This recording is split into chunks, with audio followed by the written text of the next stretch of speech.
তৃণমূল কর্মীর বাড়িতে ব্যাপক ভাঙচুর করা হলো তৃণমূল কর্মীর বাইক ও গাড়িতে। চরম উত্তেজনা দুর্গাপুরের অর্জুনপুর এলাকায়। অভিযুক্তকে গ্রেপ্তারের দাবিতে ডিটিপিএস মায়াবাজার রোড অবরোধ করে বিক্ষোভ উত্তেজিত জনতার। পুলিশ অবরোধ ওঠাতে এলে পুলিশের সামনেই ক্ষোভে ফেটে পড়েন স্থানীয়রা। আপনার কিসের এত শখ কথা আমি জানি না। ডিটিপিএস থেকে বড় বড় করে দূর হটে,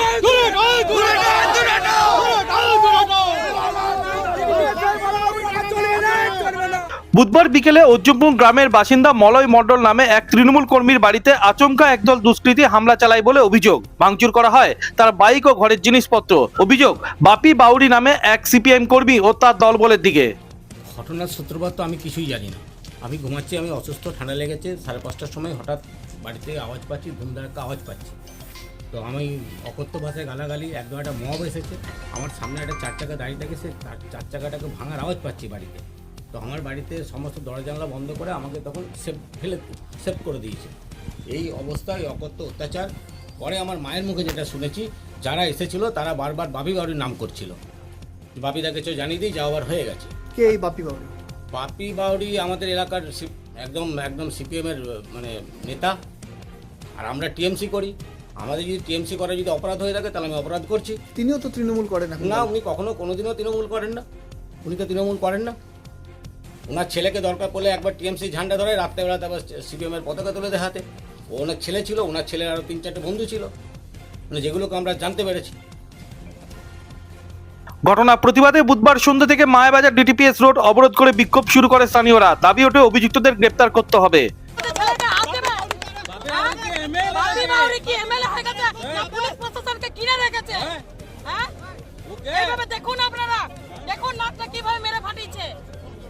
আজকে যদি এটা আমাদের গ্রামের ছেলে, কাল যদি নিজে আপনাদের ছেলে হতো কি করতেন আপনারা? এমনকি বাড়িতে যে মেয়ে ছেলে থেকে বাড়ি থেকে মেয়ে মহিলার উপর অত্যাচার করছে, কি পেয়ে গেছে সামেন বাউরি? বাপি বাউরি সামেন বাউরি এভাবে আমাদের পুরো ওয়ার্ডটাকে কাঁপিয়ে রাখছে কেন? আর আমরা টিএমসি করছি কি কারণে করছি? রোলিং পার্টি হয়ে আমাদের ছেলেরা মার খাচ্ছে, আর তারা আজকে ওখানে গিয়ে পার্টি করছে, মদ মাংস খাচ্ছে। তাই আমরা পুলিশ প্রশাসনের কাছে একটা সাহায্য চাই, একটা পুলিশ প্রশাসনকে আমাদের দাবি অন্যায়ের বিচার চাই, নাহলে কিন্তু আমরা পথ অবরোধ করব। অবরোধ ওঠাতে এলে পুলিশের সামনেই ক্ষোভে ফেটে পড়েন স্থানীয়রা। কেন এখনো অধরা দুষ্কৃতীরা, প্রশ্ন তোলেন তারা।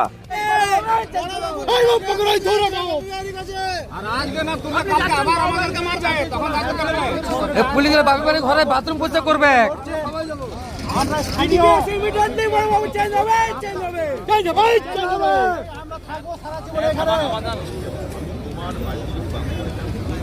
অভিযোগ ভিত্তিহীন, তাকে অহেতুক জড়িয়ে দেওয়া হচ্ছে। ফোনে প্রতিক্রিয়া বাপি বাউরি নামে ওই সিপিএম কর্মীর।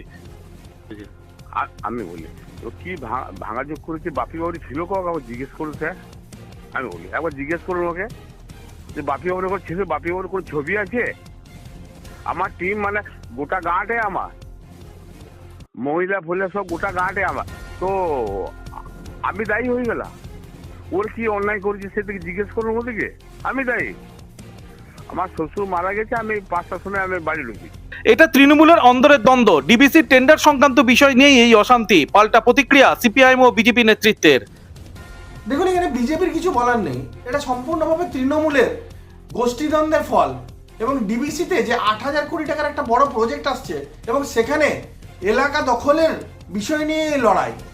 কিন্তু আমরা মনে করি তৃণমূলের এই গোষ্ঠীদ্বন্দ্বের জন্য সাধারণ মানুষ যে অসুবিধার মধ্যে পড়েছে এবং কোথাও না কোথাও সাধারণ মানুষের সুখ স্বাচ্ছন্দ্য সব বিঘ্নিত হচ্ছে, তার মুখ্য মূলে রয়েছে তৃণমূল।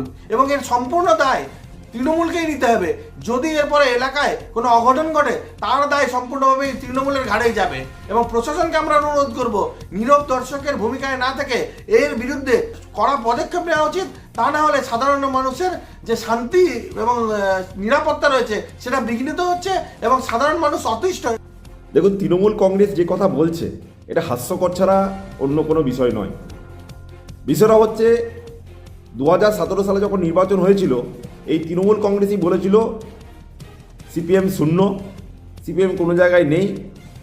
আবার এরাই 2017 সালে পৌরসভা নির্বাচনের সময় গোটা দুর্গাপুরে বামপন্থী সহ গোটা সাধারণ মানুষকে তার গণতান্ত্রিক অধিকার প্রয়োগ করতে দেয়নি।